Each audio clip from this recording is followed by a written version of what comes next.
YouTube, what's cracking? This is Josh, FJ55 Iron Pig. Thank you as always for clicking on the video. I really do appreciate it. I finally bit the bullet and I used a gift card to purchase excess Big Dots sights for my Glock 21. I got them from Midway USA.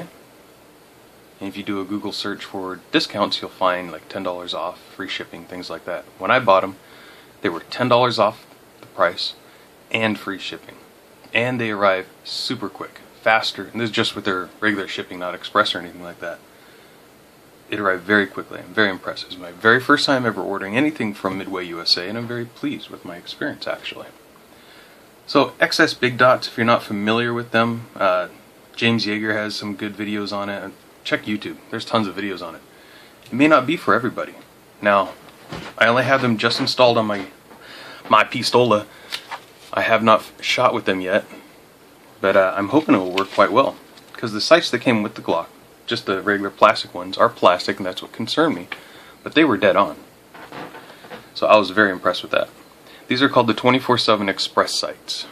They're not the ones that have the tritium vial in the rear and the front. It's the one that has it in the front. And there's a specific reason I did that. The reason why I chose to do that is because when you have, in my limited experience with night sights, if you have only tritium in the front, or glow-in-the-dark stuff in the front, then that's fine. It creates a halo effect. When you have it in the front and the rear, for me anyways, I find it kind of difficult to focus on the target. I feel like the brightness is just bam, right here in my face, and I don't like it that bright. Plus you're going to have a flashlight anyways. Well, you should, in a perfect scenario. So this is the instruction manual it comes with. This is the crap that comes with it. Front sight, rear sight. He does not come with it. He's their gunsmith, the Walrus guy. He's got this huge mustache. They have their own videos on. Put this on there. They're good ones. I just searched around YouTube and I watched a bunch of videos till I found one that made sense to me and I liked. You got different tools. The only thing you need are pliers to rip off your front sight, original plastic front sight from your Glock, a file in case you have to file down, bring this down here, especially your rear sight, if you have to file that down to make it fit in there. I did not have to, mine slipped right in. It was perfect. It's a perfect fit. Thank you, XS Big Dots. A hammer.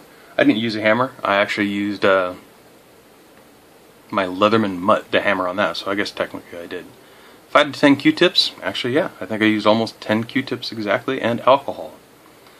So that's what it works. Make sure your gun's unloaded when you do this, people. So essentially what you're going to do is you're going to field strip. I took the spring as well as the barrel out when I did this, just for ease of use. First thing you do, you use pliers and you rip off the plastic piece for the front sight. It just comes right off, and it's screwed in there underneath there. There's good videos on it. Then you're going to drift out with the included plastic drift punch, because you don't want it to mar up anything else. So it has to be plastic. You're going to degrease all the surfaces that are going to come into contact with it. You're going to test fit the front sight, make sure it fits okay. If it does, bam, you're going to put the included Loctite or thread locker, red thread locker, and you're going to assemble it. You're going to eyeball it. I eyeballed it to where it's straight. You don't want your front sight crooked. You want it as straight as possible. Let it set for 5 minutes. Don't touch it or anything. Just let it sit there for 5 minutes and then wipe it away with a Q-tip. Let it set for 2 hours before you shoot with it. On the rear sight, it's a little more involved, but don't be discouraged. It's actually very easy. You're going to take it out off the packaging, and of course you're going to drift off that you already did your rear sight. Those are the first steps. And you're going to slide the rear sight onto there just with finger pressure. Don't force it. You just want to see if it slides all the way on. Mine did. It had no binding whatsoever right here, and it fit very nicely. If by chance it's not quite a good fit and it's not able to move over all the way, then you're going to file it. Grab yourself a rasp.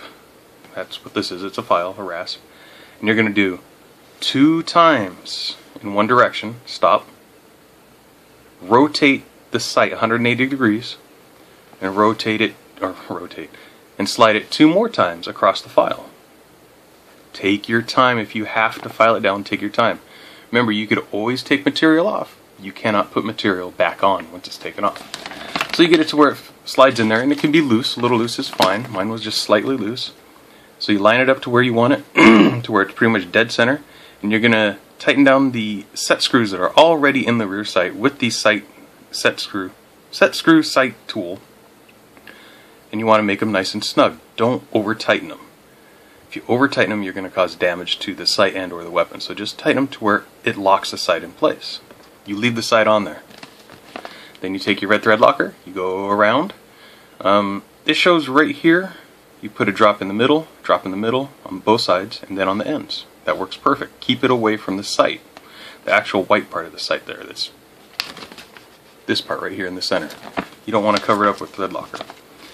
Once you do that, you let it sit for 5 minutes. Don't touch it. Don't breathe on it. Just leave it alone.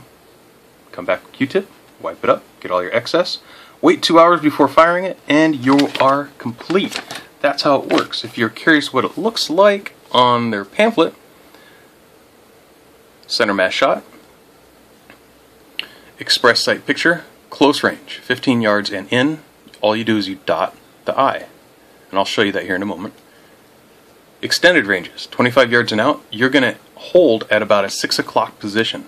See here the target, the bullseye, and where that round little part right there, the tritium vial essentially, is going to be your point of impact ideally of your bullet. So 25 yards and out, you want to go at about a 6 o'clock position for aiming, because it sticks a little higher, just a little bit, than your traditional sight. So let's take this out. By the way, still loving this holster.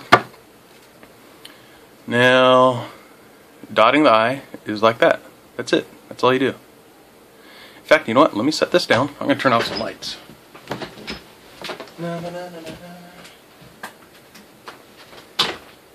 It's a little bit of a dark day out, so hopefully, oh yeah, that's coming up. I can see it before I'm even over here.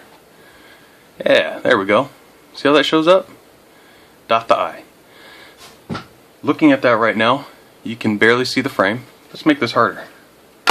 Move all this light stuff out of the way. You can't really see the frame, can you? You can't see the actual metal parts of the sight, can you? Even up close like that, you can't tell. This is where night sights come in handy. You dot the eye. That's all you have to do. So if you've got your paper intruder there, and unfortunately you have to make that decision, you dot the eye. That's all you do. I'm thinking it's going to be really cool. Let's energize this here. Make it a little brighter. Very nice. What do you guys think? I'm very excited to go try this out. And of course, I'll report back when I do. It was a super easy installation. Let me turn the lights back on. Installation was a breeze. It was very easy. Had no problems with it whatsoever.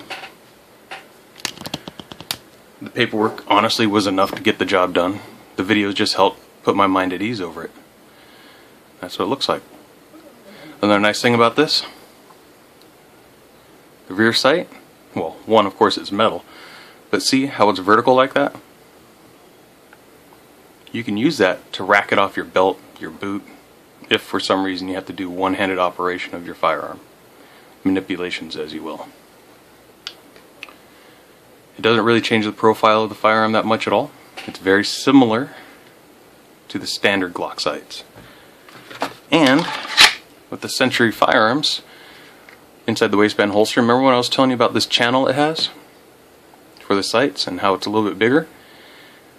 XS Big Dot sights are bigger than stock.